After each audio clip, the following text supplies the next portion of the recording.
Au nom du Père et du Fils et du Saint-Esprit, ainsi soit-il. Je vais continuer à nouveau cette suite des entretiens. Quelquefois j'ai cru arriver à la fin. Il se trouve que certains d'entre vous ont peut-être cru arriver à la fin aussi. À chaque fois, ils remarqueront que le chiffre, le dernier chiffre, quand il y a marqué 1 sur 4, 1 sur 6, 1 sur 10, 1 sur 11, je crois qu'on va arriver à 1 sur 12.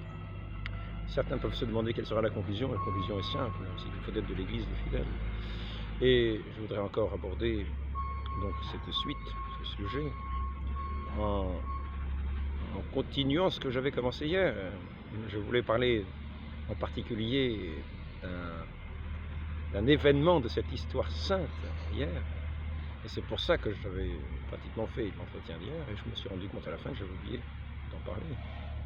Alors donc, je souhaite aujourd'hui l'aborder. Il me semble capital, très important, et il peut nous donner de comprendre beaucoup de choses. Je vous avais parlé dans cette histoire sainte de ces deux frères, de Jacob, de ce patriarche, de ce saint patriarche Jacob. Et donc ces deux frères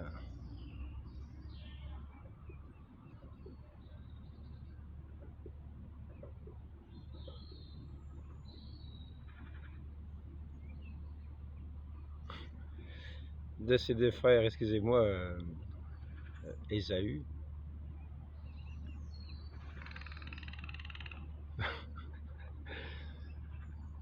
excusez-moi, Ésaü et Jacob, justement, je me suis trompé.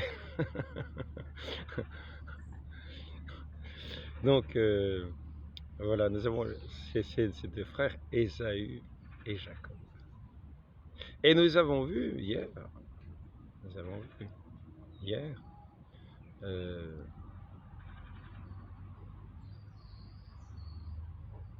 que le droit d'aînesse de cet héritage promis à ce patriarche Abraham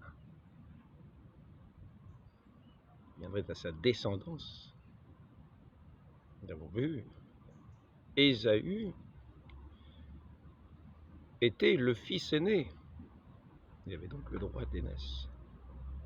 Et nous avons vu hier combien il s'est montré indigne de ce droit d'aînesse.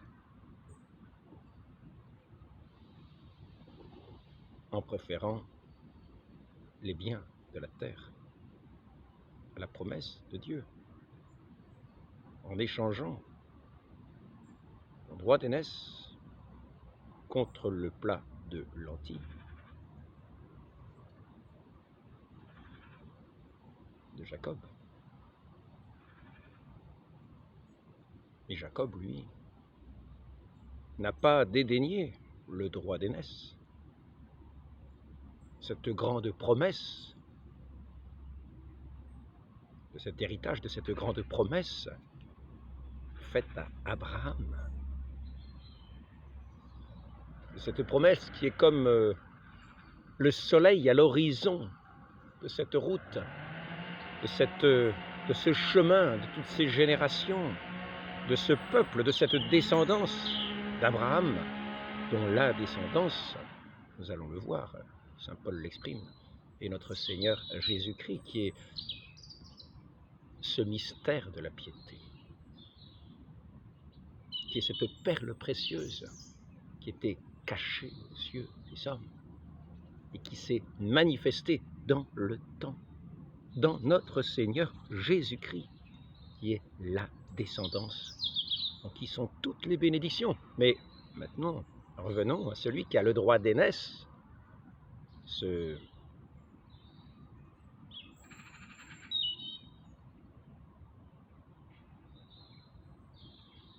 descendants de ses fils d'Isaac, ce fils d'Abraham,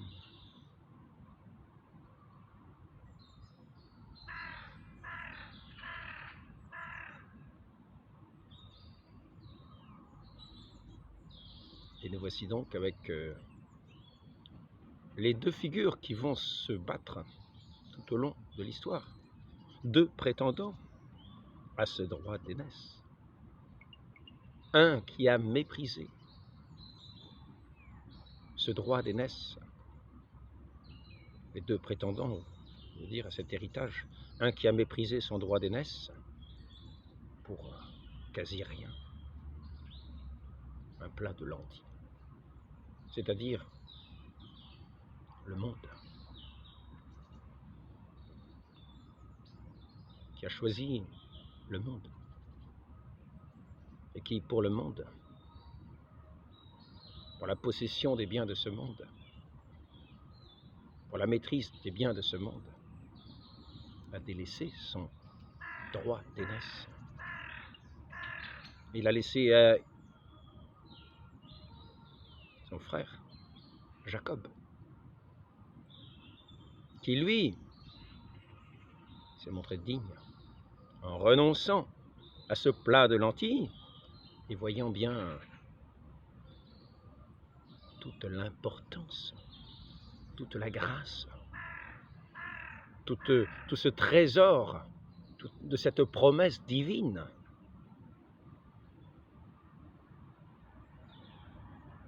Dans lequel le monde n'est rien, ce monde qui passe, ce monde de contradictions. Ainsi,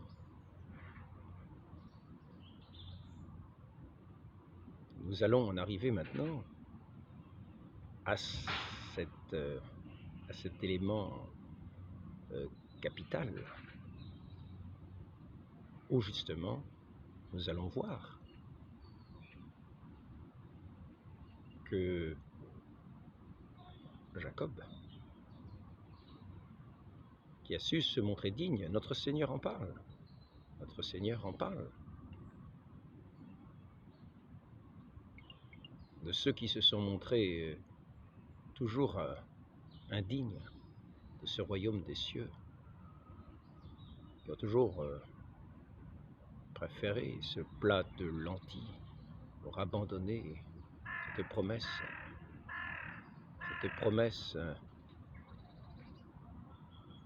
qui est toute notre espérance, cette promesse qui est toute notre foi, cette promesse que nous ne devons pas mettre en cette promesse de cet héritage, que nous ne devons pas mettre en balance avec le monde auquel nous devons renoncer pour en être dignes. Nous devons savoir y renoncer pour en être dignes. Nous allons avoir donc en concurrence ceux qui auraient eu ce droit d'aînesse, les héritiers, et qui finalement,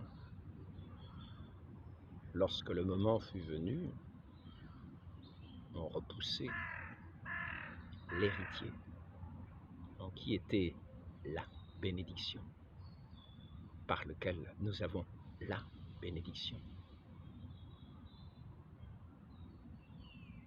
Et nous avons vu que ce furent finalement quelques Galiléens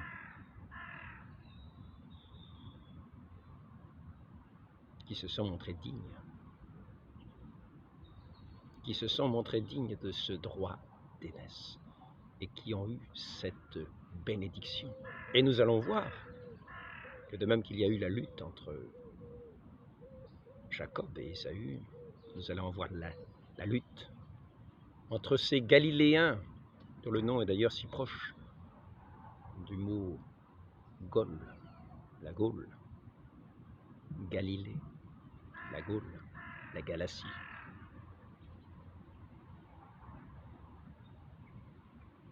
Cette lutte continuelle qu'il va y avoir entre ces deux prétendants, celui qui a vendu son droit d'aînesse pour un plat de lentilles, pour l'acquisition du monde, et qui en même temps continue toujours de vouloir ce droit d'aînesse, après qu'il l'ait donné son droit d'aînesse pour le choix qu'il a fait. Et nous allons voir maintenant que cette bénédiction, malheureusement pour celui qui était l'aîné des 2 enfants partant à la chasse, envoyé par sa mère, envoyé plutôt par son père, aveugle, et qui s'attarde dans les chasses, dans les gibiers, on pourrait dire, le monde. Cependant que la mère de Jacob lui apprête le plat demandé par le vieil Isaac et revêt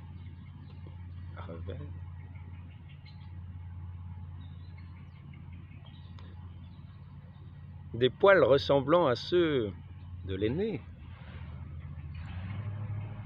ce fils Jacob, de façon à ce que venant devant son père, Isaac,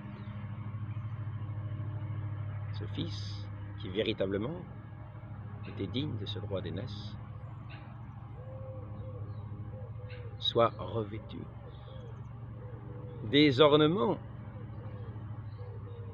de ce fils qui avait ce droit d'aînesse.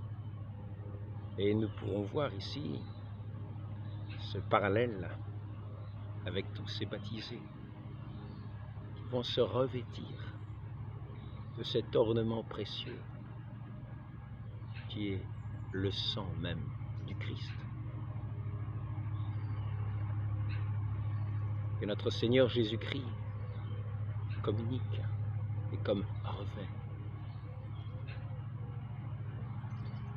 par les eaux saintes du baptême ce sang précieux par lequel qui est le sang de ce fils de la promesse, de ce fils aîné d'une multitude, de celui qui est l'héritier attendu depuis les siècles, celui qui va recevoir, celui en qui est la bénédiction de Dieu. Et c'est ainsi que Jacob paraît, revêtu des ornements de ce fils aîné, pour avoir l'héritage donné à celui qui a le droit d'aînesse, qui est l'héritier. Et ainsi, Jacob va recevoir la bénédiction du Père. Et ainsi, tous ceux qui seront revêtus du sang de notre Seigneur Jésus-Christ, communiqué par les eaux du baptême, recevront cette bénédiction du Père céleste. Le sang qui est le sceau du Christ, le sceau de ce renoncement au monde, le sceau du rachat de cette humanité, par lequel il veut racheter tous les hommes en effaçant leurs péchés dans les eaux du baptême. C'est ainsi qu'il nous invite à venir être revêtus en nous plongeant dans ces eaux saintes du baptême pour être ces héritiers de ce royaume céleste. Et nul, nous dit-il, n'entrera dans cet héritage, dans ce royaume céleste, s'il ne renaît de l'eau et de l'esprit. Cette bénédiction, il recevra cette bénédiction céleste, ce royaume en héritage. Il y participera avec ce fils aîné, cet héritier que malheureusement les chefs des Juifs ont refusé de avec une grande partie du peuple, parce que ces chefs des Juifs, tels de nouveaux Ésaü, avaient choisi les richesses du monde, ainsi que le Christ le leur reproche assez souvent de courir après l'argent. Et d'ailleurs, ces chefs le tournaient en dérision, pour cette même raison que lui ne courait pas après l'argent. C'est la raison pour laquelle il chassa les marchands du temple, qui faisaient leur profit dans cette maison sainte de Dieu.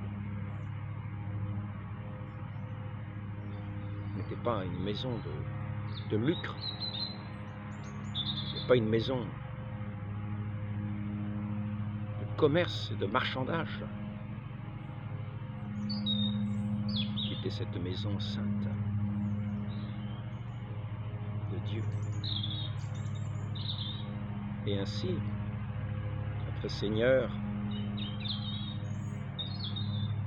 est bien apparu comme cet héritier en qui se sont manifestées toutes les bénédictions de Dieu qu'il a répandues à tous ceux qui l'ont suivi, comme ce divin maître généreux de ses dons divins que Dieu veut répandre sur l'humanité. Ainsi, nous voyons qu'il y a comme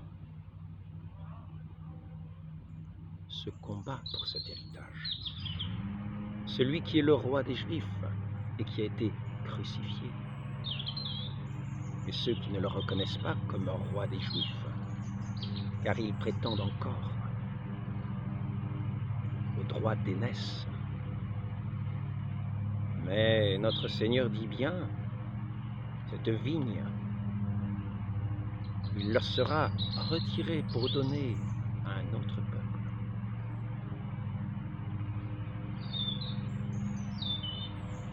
Et c'est ce qu'il s'est passé.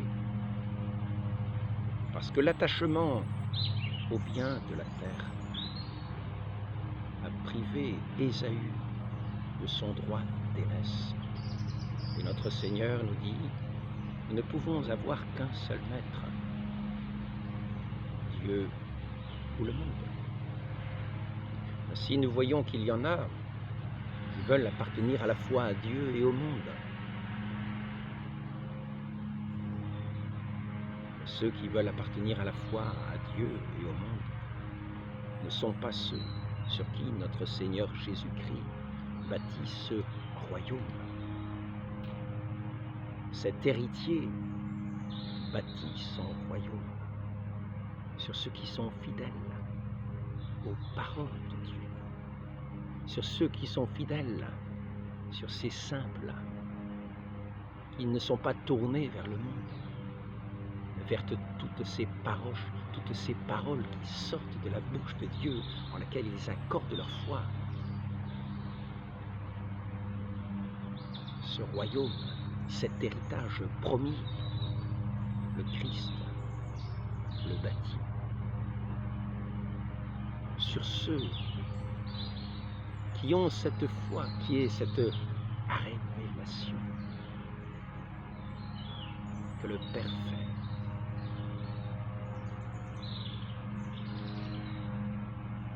C'est simple. Cette révélation du Fils unique, en qui est tout l'héritage, toute bénédiction, tout bien. Et le Christ va bâtir son Église, non pas sur ceux qui sont fondés sur le monde, qui ont choisi leur plat de lentilles, mais sur ceux qui restent fidèles à la promesse faite à Abraham de cet héritage, de sa descendance, qui est notre Seigneur Jésus-Christ, que le monde a condamné. Ainsi les fidèles qui entrent dans ce royaume et cette Église sainte que notre Seigneur bâtit et bâtit sur cette foi en lui, sur cette foi divinement révélée, cette foi surnaturelle, qui est la richesse par laquelle toute grâce est communiquée à ceux qui la gardent précieusement, comme le trésor précieux, comme ces perles précieuses qui ne seront pas données aux cochons, qui les piétineront dans tous leurs attachements au monde, qui les fouleront à terre, aux pieds. Nous voyons cela quand notre Seigneur parle des talents. Il confie 1 talent, 2 talents à l'un, 5 talents à l'autre, 10 talents, et puis il s'en va. Ces talents, ce sont aussi bien les talents naturels.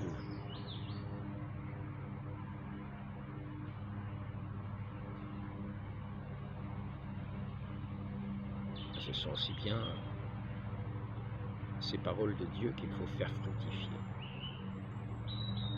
Ces paroles à laquelle les fidèles croient de tout leur cœur et qu'ils font fructifier ici-bas. Cependant que celui qui a choisi les biens du monde, qui a choisi ce plat de lentilles, va enterrer ce talent de la parole divine. Et il vivra selon le monde.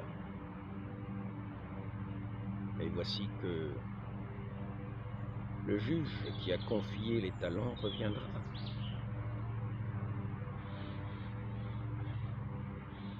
Et il établira son jugement. C'est ainsi que cette récompense de cet héritage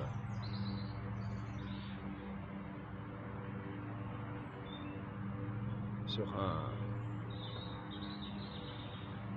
selon la fidélité, selon le choix que nous aurons fait de choisir le monde où Dieu, ce monde qui vit dans la contradiction, ce monde qui vit dans la crainte, ce monde qui n'a pas la paix, que Dieu seul donne. Et c'est ainsi que le peuple, lorsque le Christ prêchait, que le peuple n'osait pas s'exprimer parce qu'il avait peur. Parce qu'il avait peur des chefs des Juifs, parce que c'était le monde de la crainte, c'était le monde de la puissance de l'argent. C'était les nouveaux Ésaü qui fixaient leur loi, qui décidaient de crucifier le Christ pour pouvoir établir leur règne, car ils craignaient les Romains.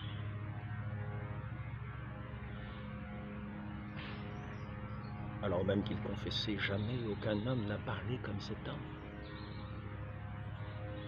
Et c'est ainsi qu'ils étaient tournés en dérision par ces chefs des Juifs, qui leur disaient qu'ils ne connaissaient rien du tout. Mais nous voyons que ceux-ci ont été semblables à ceux à qui étaient confiés ces talents, qui les ont enfouis en terre, ceux qui ont choisi le monde par crainte, par peur. Et ils ne sont pas l'Église des fidèles, qui eux ont foi dans les paroles de notre Seigneur et les font fructifier ici-bas. Et à eux, il leur sera donné en récompense cet héritage promis. Cet héritage de cette promesse de Dieu qui est donné à cet héritier. C'est fait par le baptême une multitude de frères, par le baptême qui est cette porte étroite où l'on renonce au monde, où l'on meurt au monde et où l'on renaît à sa parole dans la foi et où l'on est comblé de son amour dans cette charité pourvu que l'on vive de sa parole. Ainsi, il n'y a pas une nouvelle église et une ancienne église. Il y a cette synagogue de Satan, de Ésaü, qui va toujours combattre son frère Jacob, et cette église des fidèles, cette église du Dieu vivant, qui est attachée à sa parole, plus qu'à la parole du monde, qui est le monde du mensonge, de Satan dès l'origine, de la contradiction de la parole de Dieu. Il faut choisir de quel côté sommes-nous. Sommes-nous du monde, d'Ésaü, ou sommes-nous de Jacob? Et sachons que les deux frères ont été en inimitié. Je ne vais pas ici faire l'exposé de ce combat, et nous le voyons tous les jours.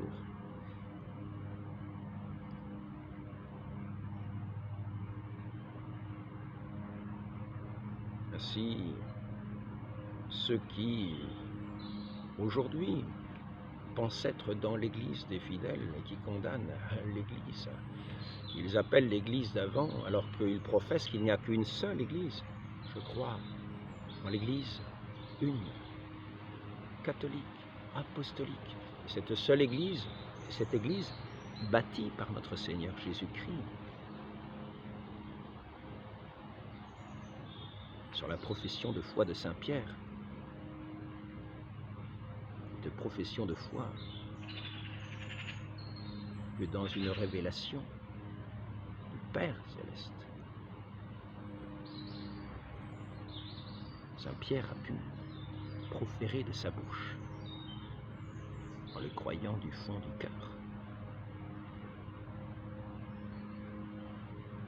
C'est cette Église, cette unique Église du Christ, et il n'y en a pas d'autre. Cette Église de ceux qui sont les héritiers véritables. À qui revient cet héritage véritable? Et qui le reçoivent dans la fidélité, en se revêtant de notre Seigneur Jésus-Christ lui-même, qui est le Fils unique du Père. Tous ceux qui sont revêtus de notre Seigneur Jésus-Christ entrent dans cette bénédiction.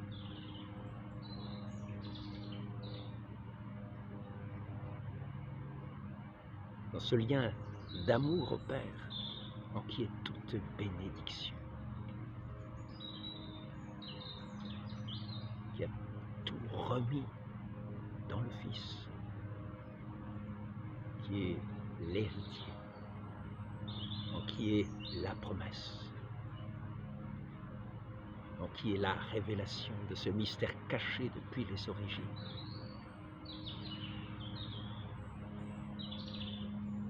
Se donne à nous comme ce pain vivant, non pas ce plat de lentilles du monde, mais ce pain vivant de cette parole de Dieu que seuls les fidèles écoutent et professent.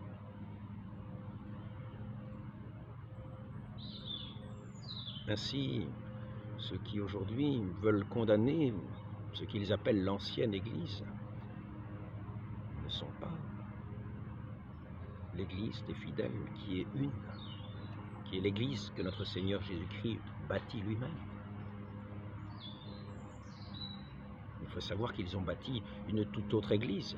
Et s'ils prétendent être cette Église, il faut savoir qu'ils doivent partager cette même foi de cette Église qu'ils appellent ancienne. Cette Église qui ne sait pas concilier le monde, ce qu'ils ont appelé un concile. Ils se sont alliés avec le monde.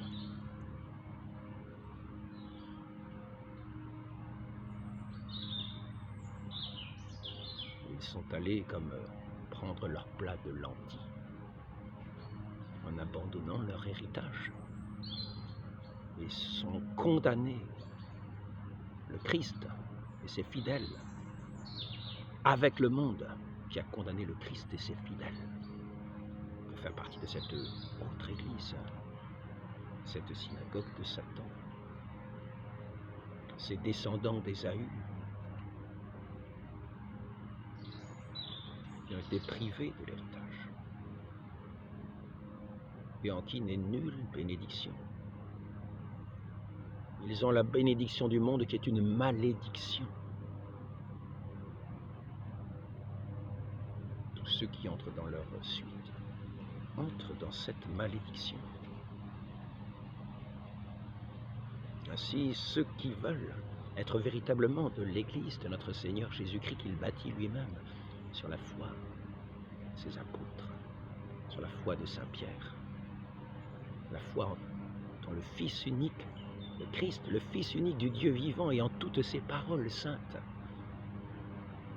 qui sont cet héritage qu'il distribue à tous ceux qui veulent entrer dans cet héritage, dans ce royaume, tout ce peuple élu, tous ces descendants de Jacob qui luttent pour Dieu, tous ces vrais fils d'Israël,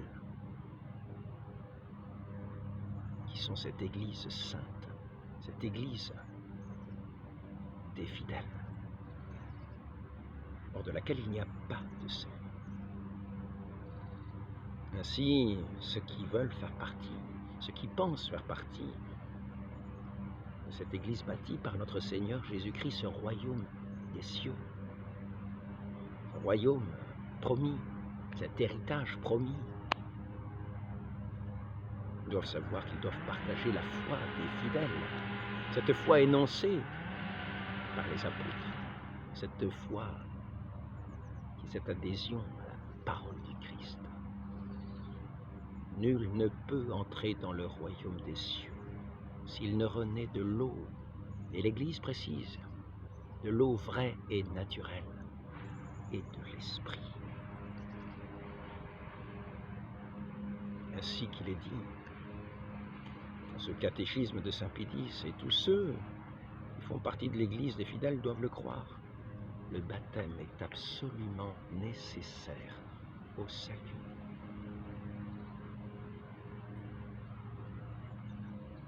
Il est la porte de ce royaume, de cette Église des fidèles, pour entrer dans cette bénédiction de notre Dieu en nous revêtant de notre Seigneur, ce Fils unique de Dieu, Jésus-Christ. Demandons à sa très sainte mère, cette nouvelle Rebecca, qui a su nous revêtir des attributs de son Fils, pour avoir part à cette bénédiction. Demandons-lui cette grâce d'être de sa descendance à elle, qui a renoncé au monde et qui a écrasé la tête de Satan, qui lui sans cesse de lui attaquer le pied. Demandons cette grâce toujours, elle qui est la fidèle, de la fidélité, pour être de ce royaume, de cet héritage, de cette Église, être fidèle de cette Église des fidèles, avec notre très sainte Mère, pour chanter la gloire éternelle de notre Dieu, Père, Fils et Saint-Esprit. Ainsi soit-il. Au nom du Père et du Fils et du Saint-Esprit, ainsi soit-il.